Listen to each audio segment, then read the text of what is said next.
Omkring år 1300 blev krudtvåbnet første gang benyttet i europæiske hære. Våbnene var primitive og havde ingen effekt på, hvordan krige blev udkæmpet. Faktisk var de ofte farligere for brugeren end for offeret. Krudtet, der blev brugt, var en salpeterbaseret blanding, vi stadig benytter i dag, dog moderniseret. Denne blanding stammer fra Kina, dog kan tidspunkt for opfindelsen ikke fastlægges. Man regner med, at det blev opfundet omkring år 900 til 1000. I Kina brugte man ikke krudtet til militærbrug på daværende tidspunkt, men til underholdning, såsom fyrværkeri.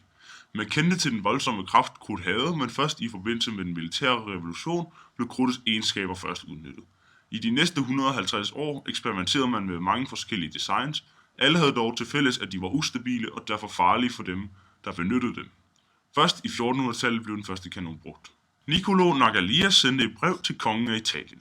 I det forklarer han, hvordan han har regnet ud, hvor langt en kanon kan skyde og hvilken grad den skal stå i. Han forklarer, at han har delt kvadratet op i 12 dele, hvor han har givet hver en del et antal grader. Kongen troede ikke på ham, så han valgte at bevise det ved at skyde med en kanon 2 gange. Den ene gang skød han ca. 3.800 meter, mens den anden gang rykkede han den 2 takker ned, og der blev den skudt ca. 3.300 meter. Han snakker om, hvordan det ville kunne blive brugt som artilleri, mens han samtidig er bange for, hvordan de kristne ville bruge den.